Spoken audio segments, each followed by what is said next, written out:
तो क्या आपको ऐसा लग रहा है कि भारतीय जनता पार्टी जो है वो इस बार फिर से मतलब तीसरी बार सरकार बनाने की तरफ अग्रसर है, ऐसा आपको लग रहा है? कोई पार्टी चुनाव मैदान में उतरती है तो जीतने के लिए उतरती है। तो भारतीय जनता पार्टी का ये कहना है कि हम लगातार तीसरी बार सरकार बनाएंगे, यही कहना चाहिए उनको। आज तक के इतिहास में हरियाणा में कोई भी पार्टी लगातार तीसरी बार सत्ता में आते मैंने नहीं देखी है। पेपर लीक का मुद्दा है, चाहे किसान कमेरों का मुद्दा है, तमाम मुद्दों पर भाजपा के खिलाफ प्रदर्शन जारी है और अभी भी हो रहा है। तो आप देखिए, किसान आंदोलन था, किसान दिल्ली जाना चाहते थे, बॉर्डर पे रोक दिए गए। अब जितने मेडल आए हैं आप देखिए, मैक्सिमम मेडल जो है वो हरियाणा के ही है जी। और लेकिन पहलवानों के साथ क्या हुआ, महिला पहलवानों के साथ क्या हुआ।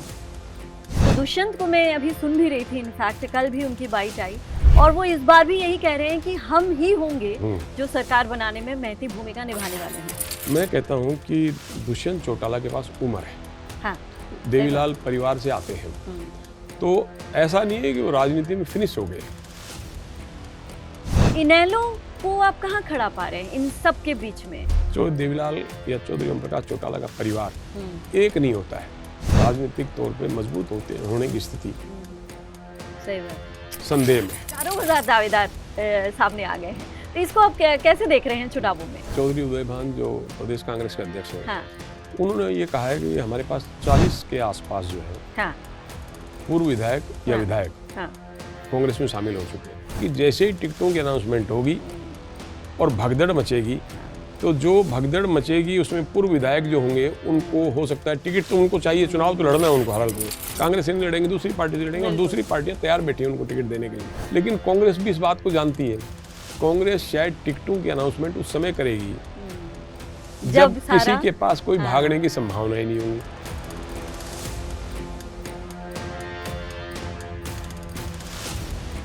नमस्कार, पीटीसी नेटवर्क के डिजिटल प्लेटफॉर्म पर आप सभी का स्वागत है। मैं हूं वैशाली चौधरी। आज हम हरियाणा विधानसभा चुनावों पर बात करेंगे।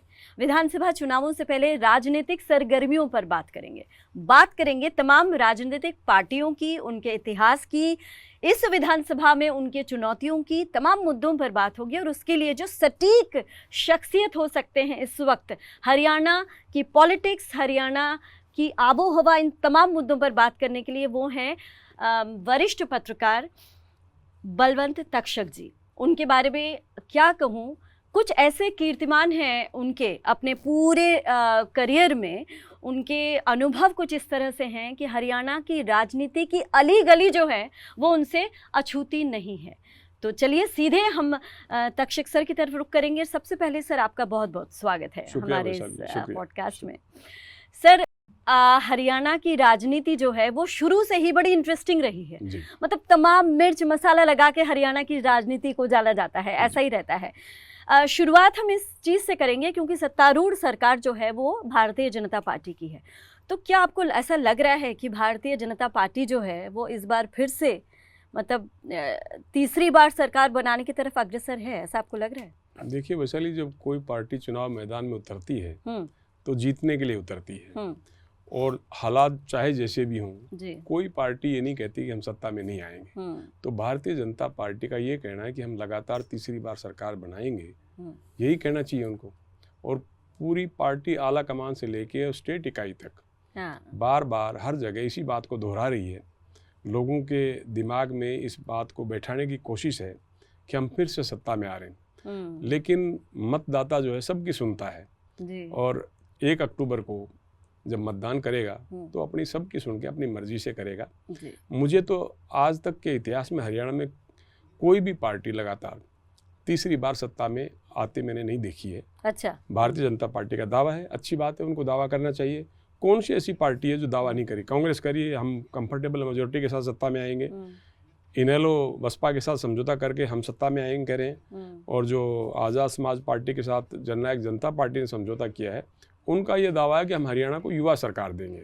तो जो भी पार्टी मैदान में उतरेगी वो ये दावा करेगी कि हम सत्ता में आ रहे हैं और उनको करना भी चाहिए। जी, अच्छा, ये जो कॉन्फिडेंस है, हम सत्तारूढ़ दल की ही बात करते हैं, ये जो कॉन्फिडेंस है उनका, किन वजहों से आपको ये लग रहा है कि ये कॉन्फिडेंस है कि तीसरी बार भी बहुमत से, वो तो ये भी कह रहे हैं कि बहुमत से सरकार हमारी बन रही है, इसके पीछे उनकी कॉन्फिडेंस की वजह क्या है? क्योंकि आपको भी पता है कि किस तरह से विरोध यहाँ पर तमाम वर्गों द्वारा किया जा रहा है, चाहे पेपर लीक का मुद्दा है, चाहे किसान कमेरों का मुद्दा है, तमाम मुद्दों पर भाजपा के खिलाफ प्रदर्शन जारी है और अभी भी हो रहा है। इन सब के बीच अगर आपने भी बात की होगी नेताओं से, मंत्रियों से, वो इतने कॉन्फिडेंट दिखते हैं कि न सिर्फ सरकार आ रही है बल्कि बहुमत से आएगी। देखिए, भारतीय जनता पार्टी को कॉन्फिडेंस दिखाना चाहिए अपना, और दिखा भी रहे हैं। लेकिन अगर हम बात करें कि उनकी सरकार के दौरान क्या क्या खामियां रही हैं और लोग किन चीज़ों पर ज़्यादा ध्यान दे के सोच रहे हैं कि हमें किस पार्टी को सत्ता में लेके आना चाहिए, तो अगर हम खामियों की बात करें तो आप देखिए, किसान आंदोलन था जी। किसान दिल्ली जाना चाहते थे, बॉर्डर पे रोक दिए गए, किसानों के साथ क्या सलूक हुआ, 750 के आसपास किसानों की जान चली गई जी। दूसरी बात, हरियाणा एक ऐसा स्टेट है जिसकी आबादी देश की 2% है, लेकिन सेना में हर 10वां जवान वो हरियाणा से है।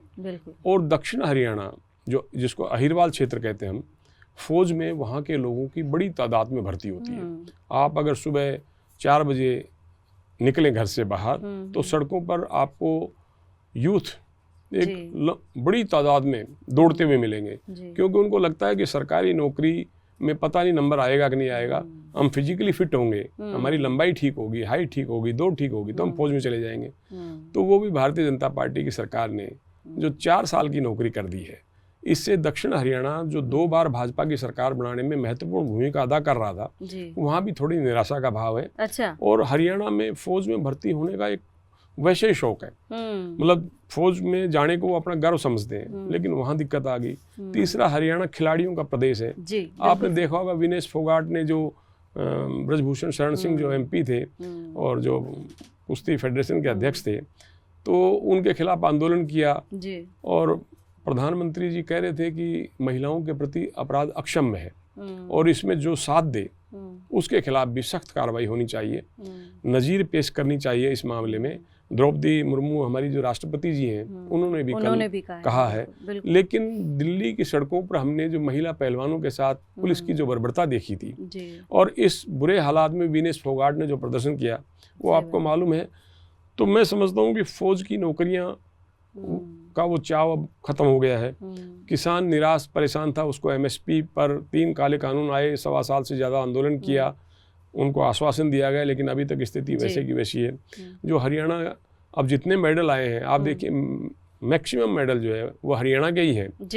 और लेकिन पहलवानों के साथ क्या हुआ, महिला पहलवानों के साथ क्या हुआ, तो ये भारतीय जनता पार्टी की खामियां हैं जिनको कांग्रेस पार्टी आने वाले विधानसभा चुनाव में प्रचार के दौरान बहुत जोर शोर से मुद्दा बनाएगी। और एक चौथी बड़ी बात जो है वो हरियाणा में लंबे समय तक ओल्ड पेंशन स्कीम को लेकर आंदोलन चल रहा है। कर्मचारी कह रहे हैं कि हमको कुछ नहीं चाहिए, लेकिन हुड्डा जी तो कह रहे हैं कि OPS लागू कर देंगे। तो ये हो सकता है वो इसीलिए कह रहे हो कि कांग्रेस की दूसरे राज्यों में जो सरकारें हैं उन्होंने लागू किया है, भारतीय जनता पार्टी इस मुद्दे पर मौन है। अभी ऐसा नहीं है कि उनको मालूम नहीं है कि पुराने कर्मचारियों में नाराजगी है, मौजूदा कर्मचारियों में नाराजगी है और वो पुरानी पेंशन बहाल करने के हक में है सब, लेकिन चूंकि भारतीय जनता पार्टी ने कहा हम उसको लागू नहीं कर सकते, तो अब नए तरीके से UPS उन्होंने किया है। वो भी जो आंदोलनरत कर्मचारी हैं जो हर जिले में एक पदयात्रा निकाल रहे हैं, उन्होंने इनकार कर दिया। हाँ, मैं बीच में आपको टोकूंगी।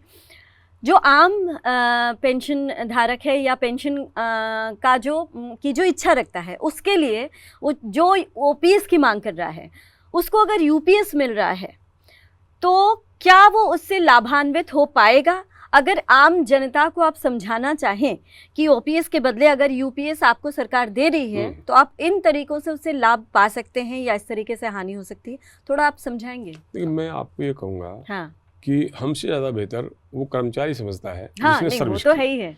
अगर वो कहता है UPS नहीं चाहिए तो नहीं चाहिए, तो इसका मतलब ये है कि उनको पुरानी पेंशन योजना का जो बेनिफिट वो ज़्यादा लाभ वो उसमें नहीं मिल रहा है। और उससे पहले जो उन्होंने नई पेंशन योजना लागू की थी, अगर वो इतनी बेहतर होती तो हिमाचल प्रदेश के कर्मचारी सरकार के खिलाफ नहीं जाते और इस तरह जयराम ठाकुर साहब की सरकार फिर से सत्ता में आ थी। कुल 39,000 वोटों का फर्क था दोनों पार्टियों में। तो आप मानिए कि हिमाचल तो या तो फौज में जाते हैं या सरकारी नौकरी करते हैं, और अगर वो सरकार के साथ नहीं थे तो जब हिमाचल में नुकसान भुगतना पड़ सकता है। मुझे याद है चुनावों में ये मुद्दा काफी गरमाया था कि जो एनपीएस और ओपीएस का मुद्दा था वो एक प्रमुख कारक रहा चुनावों में जयराम सरकार के गिरने, मतलब खिलाफ जो था वो। अच्छा, मुझे अब ये बताइए कि एकदम से कुछ महीने पहले हरियाणा की सरकार मतलब मुख्यमंत्री जो हैं, मुख्यमंत्री बदल दिए जाते हैं और चेहरा जो है वो नायब सैनी जी हैं। अच्छा काम कर रहे हैं, काफ़ी एक्टिव हैं, और जब से वो मुख्यमंत्री बने हैं तब से मैंने उनको आराम करते हुए देखा नहीं है। वो लगातार एक तरह से 24 घंटा ही उनका कुछ ना कुछ चल रहा है। जी। प्रधानमंत्री मोदी से कहीं ना कहीं बहुत ज़्यादा मतलब वो हैं, प्रभावित हैं। तो आप मुझे बताइए कि ये जो कारक रहा, ये जो अचानक से मनोहर लाल जी को बदल के नायब सैनी जी को कर दिया जाता है, मनोहर लाल जी चले आते हैं लोकसभा में, और ये जो घटना हुई हरियाणा की जनता के साथ, अचानक सामने एकदम से सुबह कोई और मुख्यमंत्री था, शाम तक किसी और की घोषणा हो जाती है, तो ये कितना बड़ा झटका था? या फिर लोग खुश हुए, या जो सैनी समाज है उनके लिए लगा कि चलो अब तो ठीक है? क्या लगता है? मैं तो आपसे सवाल पूछूंगा, आप बताइए। हाँ। कि प्रधानमंत्री गुड़गांव में आते हैं जी, मनोहर लाल जी की जी भर के तारीफ करते हैं जी, और लगता है कि वो रिपीट कि वो तीसरी बार भी अगर भाजपा सत्ता में आती है तो मुख्यमंत्री होंगे जी। अगले दिन उनको इस्तीफे के लिए बोल दिया जाता है। अच्छी बात ये रही इसमें कि खट्टर साहब हटे तो उनके जो समर्थक थे नायब सिंह सैनी साहब, जिनको मैं नायब सिंह सैनी साहब को इसलिए शुभकामनाएं देना चाहता हूँ कि मेरे ख्याल से 10 साल की अवधि में हरियाणा के तमाम पद पाने वाले वो एकमात्र राजनेता है। हाँ, वो भाजपा के जिला अध्यक्ष थे, हाँ, फिर वो विधायक बने, फिर वो मंत्री बने, फिर अगली बार वो सांसद बने, फिर पार्टी के अध्यक्ष बने, और फिर मुख्यमंत्री बन गए। लेकिन उनके पास जो है समय बहुत कम था। वो अपनी तरफ से पार्टी को फिर से सत्ता में लाने की कोशिश कर रहे हैं। अगर मनोहर लाल सरकार के जितने फैसले थे उनसे अगर हरियाणा के लोग राजी होते और भाजपा आला कमान के पास अगर ये रिपोर्ट नहीं पहुंची होती कि खट्टर साहब के रहते हुए भाजपा को फिर से सत्ता में लाना मुश्किल है, तो वो शायद नहीं बदले जाते। और आपने ये भी देखा होगा, अमित शाह साहब केंद्रीय गृह मंत्री पंचकुला आए थे और उन्होंने ये घोषणा की कि अगर भाजपा फिर से सत्ता में आती है तो नायब सिंह सैनी मुख्यमंत्री होंगे। भाजपा ने पिछड़े वर्ग के मतदाताओं को अपने साथ जोड़ने के मकसद से ये फैसला किया था। सैनी पिछड़ी जाति में आते हैं, लेकिन बैकवर्ड क्लास में राव इंद्रजीत सिंह जो 6 बार सांसद बन चुके हैं, वो मोदी साहब की सरकार में 3 बार मंत्री रहे। उससे पहले मनमोहन सिंह सरकार में वो डिफेंस राज्य मंत्री थे, और 20 साल की अवधि में भी उनके पास जो है डिफेंस वो राज्य मंत्री का ही दर्जा है, कैबिनेट नहीं बन पाए वो। और उनके मन में इस बात की तकलीफ भी है कि उनके बाद में आने वाले एक बार जो सांसद थे या राज्यसभा में आए वो कैबिनेट मिनिस्टर बन गए। उनके पास महकमा भी इस तरह का कभी नहीं रहा भाजपा सरकार में जो पब्लिक डीलिंग का हो। प्रोग्राम इम्प्लीमेंटेशन मिनिस्ट्री जी, दक्षिण हरियाणा में जो उनके समर्थक है राव इंद्रजीत सिंह साहब के, उनको नहीं मालूम कि ये महकमा कहाँ है, इसमें कितने कर्मचारी हैं, इसका दफ्तर कहाँ है, इसका काम क्या है। तो राव इंद्रजीत सिंह गाए बगाए अपनी सभाओं में इस पीड़ा को व्यक्त भी करते हैं जी, बिल्कुल, कि मैं इतना सीनियर 6ठी बार सांसद बना फिर भी मेरे को राज्य मंत्री का दर्जा, और महकमा भी ऐसा नहीं जो पब्लिक में वो ठीक से बता सकें कि इसका काम क्या है। और उनकी बेटी को पिछली बार टिकट नहीं दिया गया था। भाजपा इस बार वैसी मजबूत स्थिति में नहीं है क्योंकि 10 में से 5 सीटें हार गई थी इस बार, और विधानसभा चुनाव में भी खतरा है। तो ऐसे में राव इंद्रजीत सिंह की नाराजगी मोल लेना मैं समझता हूं कि भाजपा के लिए मुश्किल होगा, और इस बार उनकी बेटी आरती राव को विधानसभा में टिकट मिल सकता है। अच्छा, आपने चूंकि ये मुद्दा ही उठा लिया, मैं पूछने ही जा रही थी कि विधानसभा चुनाव, अब लोकसभा चुनावों के जो नतीजे आए वो हम सब जानते हैं जी। मतलब ठीक है, सरकार बन गई केंद्र में, सब कुछ ठीक है, लेकिन किस तरह से बनी और हरियाणा में क्या हुआ ये सब जानते हैं। मतलब पूरा 50-50 पर चल रहा है। तो ऐसे में कांग्रेस के मुख्य विपक्षी जो पार्टी है वो कांग्रेस है, और हुड्डा जी तो ये दावा कर रहे हैं, तो वो लोकसभा था तो बन गया, विधानसभा चुनावों में तो कोई चांस ही नहीं है। तो आपको क्या लग रहा है कि बतौर विश्लेषक आपको क्या लग रहा है कि लोकसभा के जो नतीजे हैं उसका असर क्या विधानसभा चुनावों पर पड़ेगा? क्योंकि ये बड़ा लाजमी है कि विधानसभा चुनावों में तो और ज्यादा जो लोकल मुद्दे हैं वो हावी होते हैं। लोग तो अपने लोकल नेता को देखती है और उसके हिसाब से जो है मतदान करती है। तो आपको क्या लग रहा है, कितना खतरा जो है वो बीजेपी को है, या खतरा है भी या नहीं? वैशाली जी, देखिए, जो लोकसभा चुनाव में वोट पड़े थे वो प्रधानमंत्री नरेंद्र मोदी को यही बात है देख के पड़े थे जी। और जो विधानसभा चुनाव के मुद्दे आपने खुद भी बताया कि गली मोहल्ले के मुद्दे होते हैं, नौकरी के मुद्दे होते हैं, महंगाई के मुद्दे होते हैं, और ऐसे में मुख्यमंत्री का चेहरा कौन हो सकता है, इस पे भी बहुत कुछ डिपेंड करता है।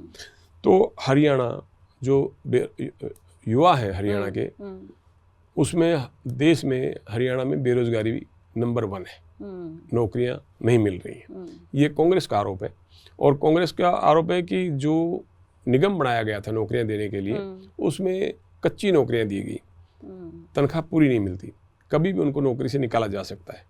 तो सबसे बड़ा मुद्दा तो बेरोजगारी का है। यूथ जो है सरकार से खुश नजर नहीं आता।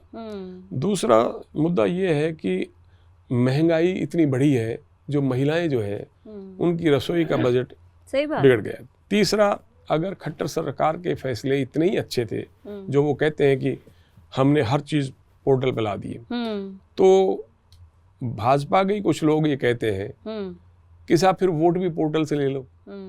और जब से नायब सिंह सैनी साहब मुख्यमंत्री बने हैं, तब से मनोहर लाल सरकार के जो फैसले थे उनको लगातार बदल रहे हैं, और जहां उनको लगता है कि इस मुद्दे पे नाराजगी है, वहाँ दरबार लगा रहे हैं ताकि लोगों की वो समस्याएं दूर हो सके। लेकिन मैंने पहले भी कहा कि उनके पास वक्त बहुत थोड़ा था। अगर भारतीय जनता पार्टी को मुख्यमंत्री बदलना था तो उनको 1-1.5 साल का समय दिया जाना चाहिए था।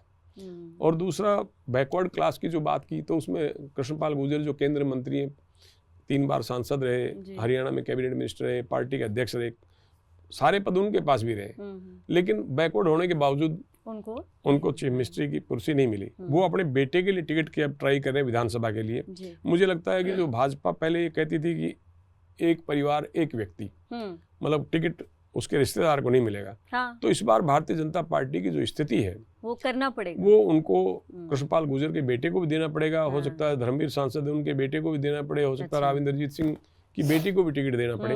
तो पहले वाली स्थिति नहीं है, और भारतीय जनता पार्टी पहली बार बहुमत से जीती 1914 में। 47 सीटें थी उनके पास, उनका पूर्ण बहुमत था। दूसरी बार जब 75 पार का नारा दिया 2019 में, तब इनकी सीटें रहेगी 40, और जेजेपी के समर्थन से सरकार बनाई। तो मैं समझता हूँ कि जो हालात हुड्डा साहब के थे, उनको भी 2005 में 67 के आसपास सीटें आई थी, इंडिपेंडेंट सारे उनके साथ थे। और दोबारा जब 9 सीटें जीती लोकसभा चुनाव में कांग्रेस ने, तब उनकी विधानसभा में आई 40। अच्छा। और ये 10 सीटें जीते भाजपा पिछले चुनाव में, और फिर आई इनकी 40। तो मुझे नहीं लगता कि मतलब जो सीटें बढ़ेंगी। है जिसका हिस्ट्री हरियाणा की यही है। तीसरी बार कोई रिपीट नहीं हुई, और सीटें जो पार्टी सत्ता में आती है एंटी इनकम्बेंसी हो भी जाती है, और फिर सीटें कम होती हैं। तो 47 से 40 हुई, अब 40 से सीटें बढ़ने की संभावना लगती नहीं। अच्छा, अब थोड़ा सा हम जेजेपी पर बात कर लेते हैं, क्योंकि जेजेपी पिछली बार जेजेपी ने बड़ा एक महती भूमिका जो है वो निभाई थी सरकार बनाने में। तो दुष्यंत को मैं अभी सुन भी रही थी, इनफैक्ट कल भी उनकी बाइट आई, और वो कह रहे हैं कि वो तो नकार ही देते हैं पूरी तरह से, वो बीजेपी की अहमियत को भी नकार दे रहे हैं और वो कांग्रेस की अहमियत को भी नकार दे रहे हैं पूरी तरह से। और वो इस बार भी यही कह रहे हैं कि हम ही होंगे जो सरकार बनाने में महती भूमिका निभाने वाले हैं। दुष्यंत का ये कॉन्फिडेंस, उनका जो नया गठबंधन बना है, वो तो सरकार बनाने तक का भी दावा कर रहे हैं। बहरहाल दुष्यंत का जो ये आत्मविश्वास है वो कहाँ से आ रहा है? दूसरा ये कि क्या वाकई दुष्यंत अभी भी एक बड़ा चेहरा साबित हो सकते हैं सरकार बनने, बिगड़ने, और ये जो पूरा गणित बनेगा? आपको क्या लग रहा है, दुष्यंत की जमीनी जो पकड़ है वो कहाँ तक रह गई है? वैशाली जी, आप लोकसभा चुनाव का परिणाम देखेंगे जी, तो मुझे बताने की जरूरत नहीं, आप खुद ही समझ जाएंगे जी। जो हिसार से उनकी माँ चुनाव लड़ी जी लोकसभा से, और उनकी कितने वोट आए उनको, जमानत जब्त होगी उनकी जी। मैं कहता हूं कि दुष्यंत चौटाला के पास उम्र है, हाँ, देवीलाल परिवार से आते हैं, तो ऐसा नहीं है कि वो राजनीति में फिनिश हो गए, राजनीति की समझ भी है, ऐसा भी नहीं है। वो भारतीय जनता पार्टी को जो उन्होंने समर्थन दिया वो ये खूब अच्छे से जानते थे कि भाजपा को समर्थन देने का मतलब है जाट समुदाय को नाराज करना। उसके बावजूद समर्थन इसलिए दिया कि उनकी पार्टी के विधायक तोड़ लेती है। भाजपा उनके विधायकों को, जो 10 विधायक थे उसमें से 6-7 तोड़ लेती। और जो कुलदीप बिश्नोई के साथ हुआ था भजनलाल जी ने जब अलग पार्टी बनाई, हरियाणा जनहित कांग्रेस, और कुलदीप बिश्नोई समेत 6 विधायक आए थे। हुड्डा साहब के विधायक 40 थे, उनको 5 विधायकों की जरूरत थी। तो आप कुलदीप बिश्नोई अकेले रह गए, बाकी सारे तो हुड्डा साहब के साथ आगे मिनिस्टर बन गए। तो यही हाल अगर दुष्यंत चौटाला साहब भाजपा को समर्थन नहीं देते तो उनके पास आज 3 विधायक हैं। वही 3 विधायक 5 साल पहले जब चुनाव जीत के आए 10 तब रह जाते। मतलब उनकी एक तरह की, एक तो वो सत्ता से लंबे समय से 15-20 साल से सत्ता से बाहर थी उनकी पार्टी चौटाला साहब की, तो वो अभय सिंह चौटाला से अलग होकर अपनी पार्टी खड़ी की और इधर उधर के लोगों को जोड़ जाड़ के 10 सीटें जीती और सरकार को समर्थन देके 4.5 साल तक वो सत्ता में रहे।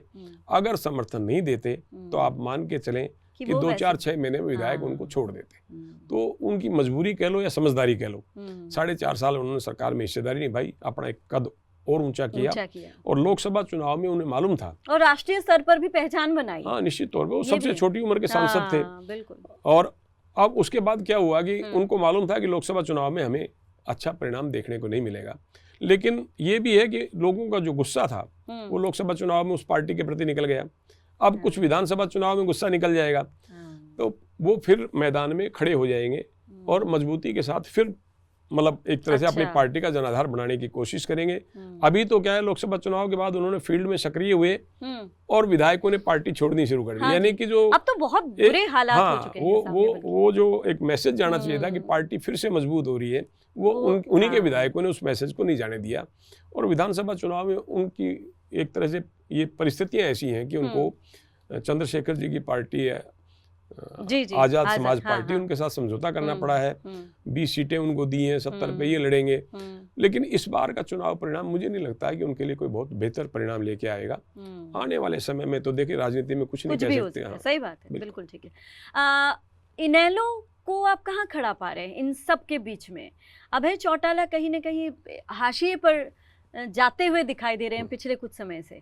इन विधानसभा चुनावों में अभय चौटाला या फिर कहें कि इनेलो जैसी एक ऐसी पार्टी जो कभी प्रमुख पार्टी होती थी, मतलब तो उसके कद का, हाँ बिल्कुल, अपोजिशन में होती थी। जी। तो इनेलो जैसी पार्टी का इस तरह से ह्रास होना, और अभी आप उसको कहाँ पाते हैं और सरकार बनाने या बिगाड़ने में क्या उनकी भूमिका रहेगी, आपको क्या लगता है? देखिए, मेरा ये मानना है कि बहुजन समाज पार्टी हरियाणा में 1-8 सीट जीतती रही है। अभी तक कोई ऐसा इतिहास नहीं है कि बहुत सारी सीटें उन्होंने जीती हों। और जीतने के बाद जो उनका विधायक होता था वो आमतौर पर सत्तारूढ़ दल जो था उसमें शामिल हो जाता था, अगली बार उसको टिकट भी नहीं मिलती थी। तो इनेलो और जेजेपी जब से टूटे हैं, दोनों ही कमजोर हुए। यानी कि चौधरी देवीलाल की जो विरासत थी राजनीति की, या तो वो मुख्यमंत्री होते थे या मुख्य विपक्षी पार्टी होती थी, लीडर ऑफ अपोजिशन का दर्जा होता था उनका। तो अभय सिंह चौटाला जब तक पार्टी एक थी विधानसभा में विपक्ष के नेता रहे, और उसके बाद 31 सीटें जीतने वाली पार्टी का सिर्फ एक विधायक था। वही बात। और उन्होंने किसान आंदोलन में किसानों के हित में इस्तीफा दिया और फिर बाई इलेक्शन हुआ, उसमें वो जीते। लेकिन जो इस्तीफे के बाद उनको पॉलिटिकल माइलेज मिलना चाहिए था वैसा दिखाई नहीं दिया।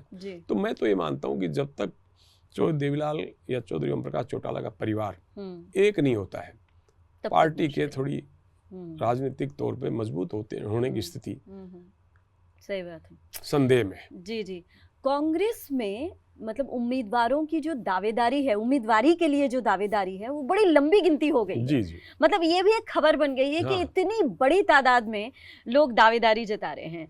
तो क्या आप ये कांग्रेस के लिए एक शुभ संकेत जिसे बोलते हैं कि हाँ, लोगों को समझ आ जाता है शायद कि हाँ, आगे आने वाली जो सत्ता है या आगे आने वाली जो पावर है वो कहीं ना कहीं इस पार्टी फलां पार्टी पर होने वाली है, और लोग उसके पीछे भागते हैं। कहते हैं चढ़ते सूरज की तरफ हर कोई जाता है। तो ये जो इतनी बड़ी हजारों हजार दावेदार सामने आ गए हैं, तो इसको आप कैसे देख रहे हैं चुनावों में? देखिए, पहली बात तो ये है कि चौधरी उदय भान जो प्रदेश कांग्रेस के अध्यक्ष हैं, उन्होंने ये कहा है कि हमारे पास 40 के आसपास जो है हाँ, पूर्व विधायक या हाँ, विधायक हाँ, कांग्रेस में शामिल हो चुके हैं। तो कांग्रेस में शामिल कौन हो रहा है? वही लोग शामिल हो रहे हैं जिनको ये लगता है कि कांग्रेस की सरकार बनने की संभावना है। हाँ, और जो 2550 से भी ज़्यादा शायद दावेदार है टिकटों के, जी। तो वो भी ये दर्शाता है कि शायद कांग्रेस की सरकार बनने की संभावनाएं नजर आती हैं उनको। तो अब बात ये है कि इतने दावेदारों को आप कैसे संभालेंगे? यानी कि अपोजिशन जो पार्टियां हैं, चाहे वो जेजेपी हो, चाहे इनेलो हो, और चाहे कोई और पार्टी हो, उनको ये लगता है कि जैसे ही टिकटों की अनाउंसमेंट होगी और भगदड़ मचेगी, तो जो भगदड़ मचेगी उसमें पूर्व विधायक जो होंगे उनको हो सकता है टिकट तो उनको चाहिए, चुनाव तो लड़ना है उनको हर हालत में। कांग्रेस से नहीं लड़ेंगे, दूसरी पार्टी से लड़ेंगे, और दूसरी पार्टियां तैयार बैठी हैं उनको टिकट देने के लिए, जो चाहे जेजेपी और आज़ाद समाज पार्टी हो, चाहे बसपा और इनेलो हो। लेकिन कांग्रेस भी इस बात को जानती है।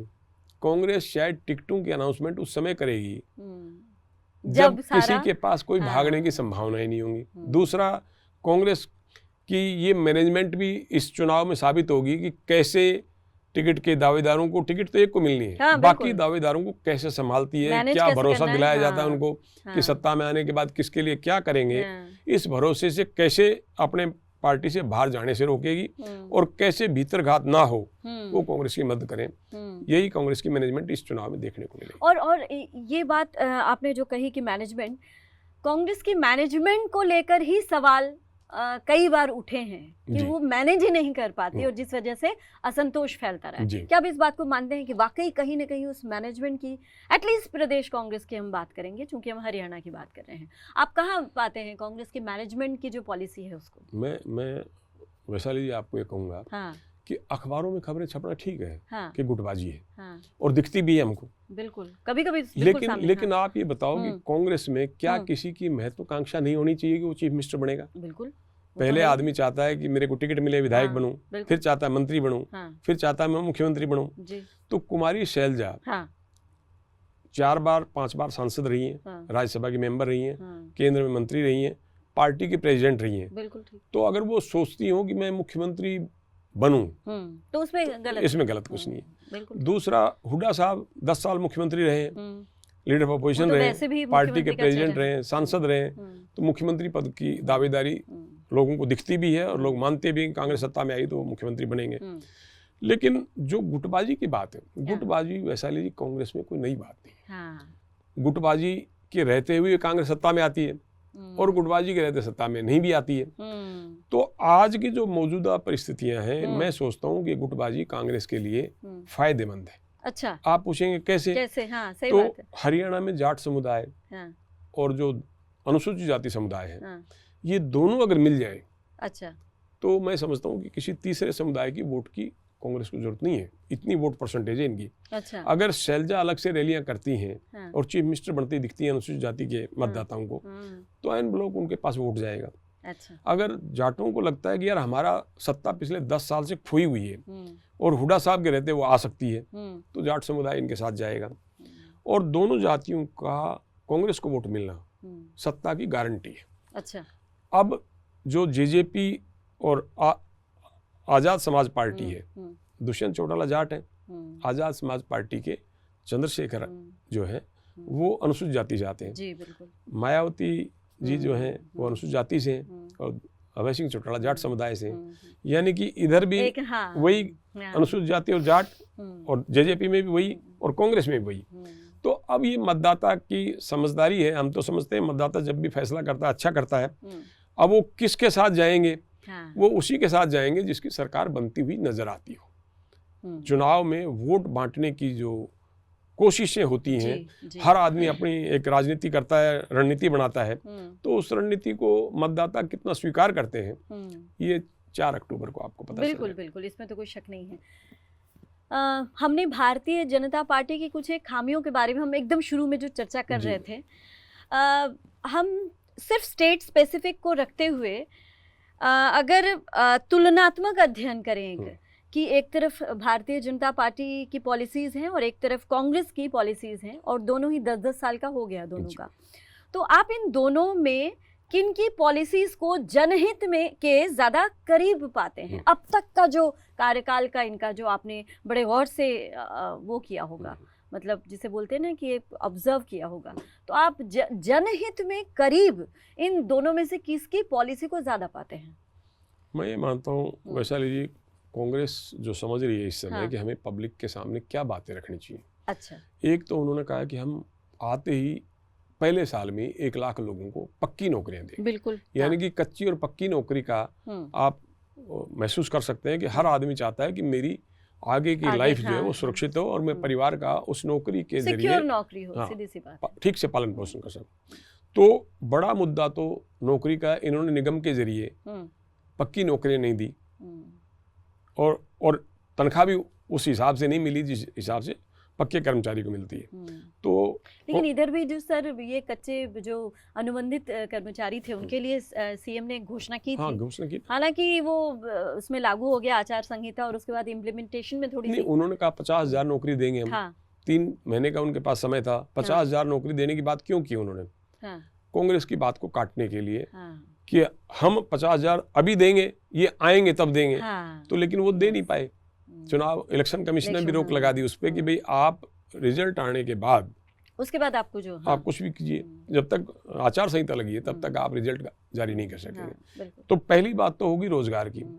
दूसरी, उन्होंने जो मुद्दा उठाया कांग्रेस ने, उन्होंने कहा कि स्कूलों की हालत बहुत ख़राब है, सरकारी स्कूल बहुत बंद हो गए हैं और फिर बच्चे प्राइवेट स्कूलों में पढ़ने में उतने, आपको पता है परिवार पर कितना बोझ पड़ता है। उन्होंने कहा हम स्कूल बेहतर बनाएंगे, जो बंद हो गए उनको खोलेंगे।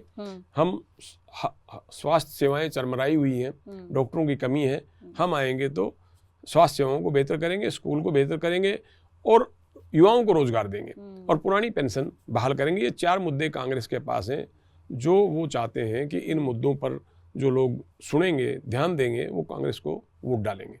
और भारतीय जनता पार्टी ने देखिए पोर्टल की स्कीम शुरू की। हर मामले में उन्होंने पोर्टल शुरू कर दिया। किसान के लिए भी पोर्टल शुरू कर दिया कि कौन सी फसल बो रहे हो आप, पोर्टल पे उसका ब्यौरा दीजिए।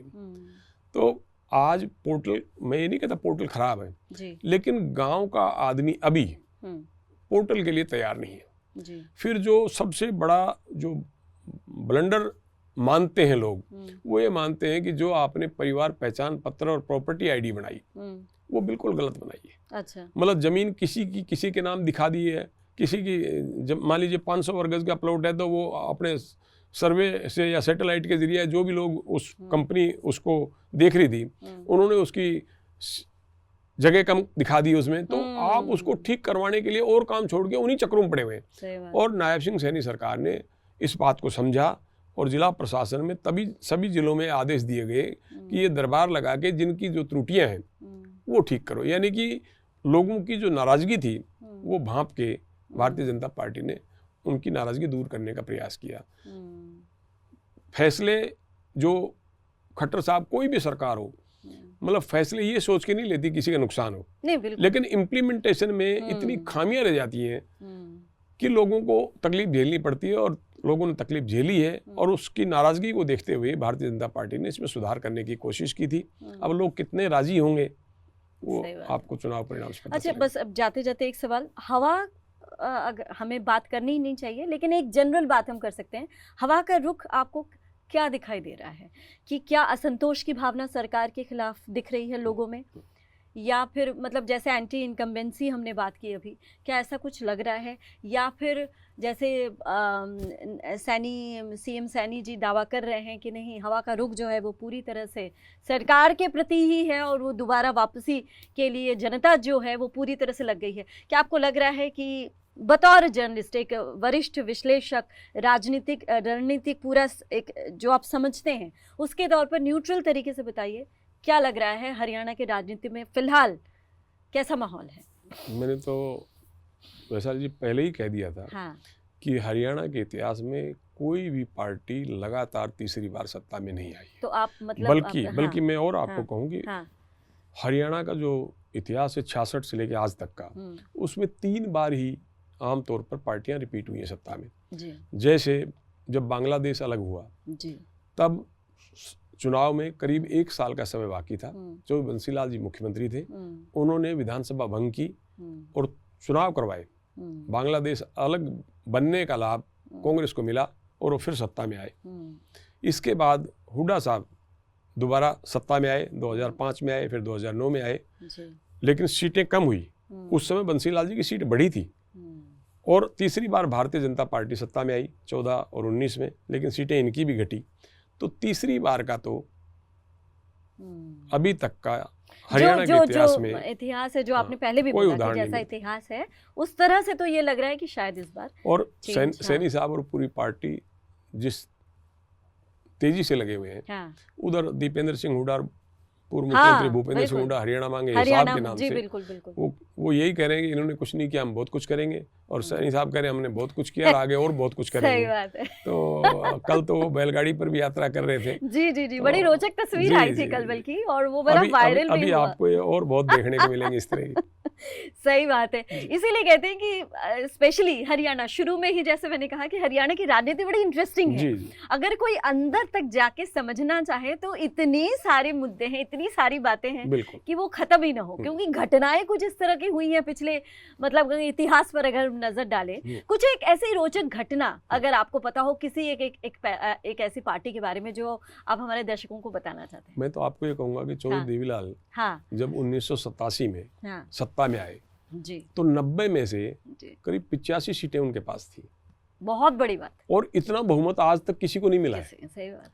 लेकिन 1989 में उन्होंने कहा कि विश्वनाथ प्रताप सिंह को हम प्रधानमंत्री बनवाएंगे, और चौधरी देवीलाल ने सारे उत्तर भारत में रथ से यात्रा की, और संयोग देखिए मैं उनके साथ रहा उस यात्रा में, और चौधरी देवीलाल का क्या जलवा था उस समय, क्या बात। और उन्होंने जब सांसदों ने चौधरी देवीलाल को प्रधानमंत्री चुन लिया, नेता चुन लिया, तब वो उठे और उठ के उन्होंने कहा कि मैं, मेरे सिर पर ये जो ताज आप सांसदों ने रखा है, मैं आपका बहुत आभारी हूँ। लेकिन चुनावों से प्रचार के दौरान मैंने कहा था कि हम सत्ता में आए, जनता दल सत्ता में आया तो विश्वनाथ प्रताप सिंह को हम प्रधानमंत्री बनवाएंगे। और उन्होंने कहा मैं अपना ये ताज उतार के विश्वनाथ प्रताप सिंह के सिर पर रख रहा हूँ, वही प्रधानमंत्री होंगे। तो राजनीति में चौधरी देवीलाल बहुत बड़े कद के नेता थे। और नहीं कहा जाता। और उसके बाद उदाहरण देखिए, 85 सीटें आने के बावजूद फिर चौटाला साहब मुख्यमंत्री बने।